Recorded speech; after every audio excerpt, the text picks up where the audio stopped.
I am the Tofu Golem. Please enjoy the video. You start by inspecting the post and immediate soil.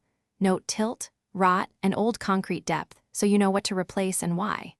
Once decided, dig a hole at least 1/3 the post height or clear around the base to loosen the old material. Make sure to lay out a new post, gravel for drainage, and quick-setting concrete within reach. Then lift or pry the damaged post straight out or split rotten wood so you can remove the remaining debris cleanly. With the hole cleared, position a 3-4-inch gravel bed for drainage and set the new post into place.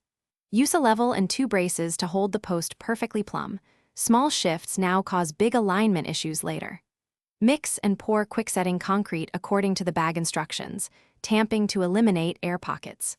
Once poured, recheck plumb before the concrete firms, then allow initial set time while keeping braces steady. Because a premature load will tilt. After the concrete has gained enough set to hold, reconnect the chain link by sliding the top rail and fastening tension bands.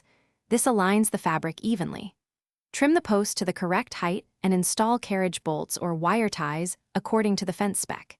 If you notice wobble once curing completes, don't remove heavy loads.